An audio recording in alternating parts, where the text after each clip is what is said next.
सो आज देखते हैं BNS पे कुछ MCQs. So first question is, in which of the following cases House of Lords have given answers to questions relating to the defense of insanity? Now case पूछा गया है. Let's see the options. R versus Dudley and Stephen, R versus Prince, R versus McNaughton. So the answer is R versus McNaughton. R versus Prince is related to mens rea, and R versus Dudley and Stephen is related to the doctrine of necessity. Now let's look at the next question. Now A is the executor. He dishonestly disobeys the laws which directs him to derive the effects according to the will, and he appropriates them to his own use. A has committed dash. Which offense A has committed? The options are criminal misappropriation, criminal breach, cheating, or criminal intimidation, and the answer is criminal breach of trust. Now if you look at criminal breach of trust, then this is given in section 316 and the question जो है वो illustration A है. अगर हम देखते हैं कि criminal breach of trust जो है BNS में सेक्शन 316 है, IPC में ये सेक्शंस जो थे 405 to 409 थे, अब इसका एक ही सेक्शन है. नाउ इसके इंग्रेडिएंट्स देखते हैं. फर्स्ट है एंट्रस्टमेंट, किसी को रिस्पॉन्सिबिलिटी देना ऑफ समथिंग वैल्यूएबल किसी सर्टन पर्पस के लिए. मिस अप्रोप्रिएशन, नाउ जिस चीज़ को इंट्रस्ट किया गया है वो किस तरह से यूज़ की गई है जो कि अलाउड नहीं है. एंड जो लास्ट इंग्रेडिएंट है डिसऑनेस्टली. सो डिसऑनेस्टली जो है ये हमें 2 क्लॉज 7 में पता लगता है, doing something wrong on purpose. So इसकी डेफिनेशन भी BNS में दी गई है. सो ये थे ब्रीच ऑफ ट्रस्ट के इंग्रेडिएंट्स. So next question है, which of the following cases deal with mens rea? R versus Vince, Queen versus Tolson, Shiraz versus Ritson, all of the above. Now the answer is all of the above. ये सारे जो cases हैं ये mens rea से deal करते हैं. So next is, in which of the cases it was observed that person seeking exoneration under 84 is to prove legal insanity. Legal insanity का concept किस case में डिस्कस किया गया है? Now let's look at the options.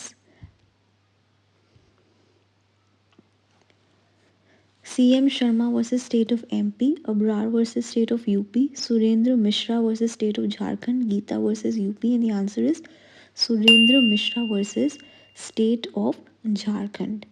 So this case में legal insanity का जो है कॉन्सेप्ट उसे डिस्कस किया गया था.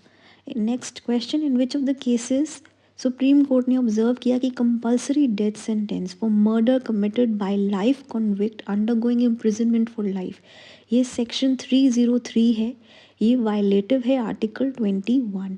सो कौन से केसेस में ये ऑब्जर्व किया गया है? ऑप्शंस देखिए, Inderjit versus state of UP, Mithu versus state of Punjab, Machhi Singh versus Punjab, and the answer is Mithu versus state of Punjab. ये जो केस है ये 1983 का केस है. नाउ इन दिस केस जो सेक्शन 303 IPC था उसे स्ट्रक डाउन किया गया था, अनकॉन्स्टिट्यूशनल डिक्लेयर किया गया था. एंड BNS में हम अब सेक्शन 104 है, उसमें कुछ चेंजेस किए गए हैं. उसमें पनिशमेंट जो है वो चेंज की गई है, punished with death, imprisonment for life which shall mean remainder of that person's natural life. Next, if the person abettor does the act with different intention or knowledge from that of abettor, तो abettor की punishment क्या होगी? Let's look at the options. Punishment of the act committed by the person abetted, punishment of the act intended by the abettor, or no punishment. And the answer is abettor की punishment क्या होगी? इसका जो answer है वो है B, punishment of the act intended by the abettor. जो abettor ने इंटेंड किया था, इंटेंशन था, उसके अकॉर्डिंग उसको पनिशमेंट होगी. सेक्शन 50 BNS में ये सेम वर्डिंग दी गई है. सो इसमें से हमें पता लगता है कि पनिशमेंट क्या है, इंटेंशन और नॉलेज ऑफ द अबेटर. सो यहाँ से हमें उसका आंसर मिलता है। नेक्स्ट जो क्वेश्चन है, organised crime syndicate has been defined in which section. ये जो न्यू सेक्शंस ऐड किए गए हैं उसमें से आंसर इज सेक्शन 111। 111 में ऑर्गेनाइज्ड क्राइम के बारे में बताया गया है। 112 डील करता है petty organised crime. 113 terrorist act and 114 में हर्ट की प्रोविजंस जो हैं वो दी गई हैं। सो ये जो न्यू सेक्शंस ऐड किए गए हैं उसके रिगार्डिंग क्वेश्चन था। Next, adultery has been removed and declared unconstitutional under which case? So which case is the answer is Joseph Shine versus Union of India. अगर आप बाकी केसेस के बारे में नॉलेज है तो आप उनके बारे में बता सकते हैं इन द कमेंट सेक्शन कि बाकी केसेस किससे डील करते हैं। Next, in which of the following cases it was held that chief minister or a minister is in the pay of government and is a public servant. So let's look at the options here. Jayalalitha versus State of Tamil Nadu, M. Karunanidhi versus Union of India, Kalyan Singh versus Union of India, and the answer is M. Karunanidhi versus Union of India. Next question. Now Z, a person of unsound mind, he attempts to kill A. A uses a stick and causes grievous hurt to Z. Now what is the liability of A in this case? Now A is liable of causing grievous hurt to Z. A is not liable of causing grievous hurt but only hurt. A has acted in private defense. So the answer is C. A has acted in private defense. ये हमें पता लगता है from section 36. उसकी illustration जो है वो इस question में पूछी गई है।